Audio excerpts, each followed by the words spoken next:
A criminal act that will leave many people just shaking their heads in disgust. It involves the stealing of vases and decorations from the gravesites at a local cemetery. Tonight, a man and woman stand accused of doing just that.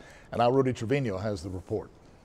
The alleged incident happened back in June of this year at Memory Gardens on Old Brownsville Road. This man, Abel Ricardo Garza, and an unidentified woman allegedly ripped off more than 40 copper vases from the sprawling cemetery just outside of town.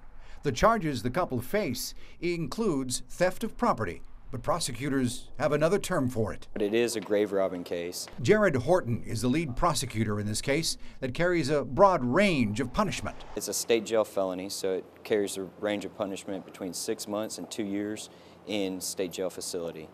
It is a very serious crime, and obviously our office takes all crimes serious, but this one especially is it's just a bad crime. You know, the sanctity of a grave needs to be important. Because the thefts and desecrations happened outside the city limits, the case is being investigated by the DPS and the Nueces County Sheriff's Office. We reached out to Service Corporation International, the owners of Memory Gardens. We were told they will prepare a statement to reflect on these latest developments. Rudy Trevino, 3 News.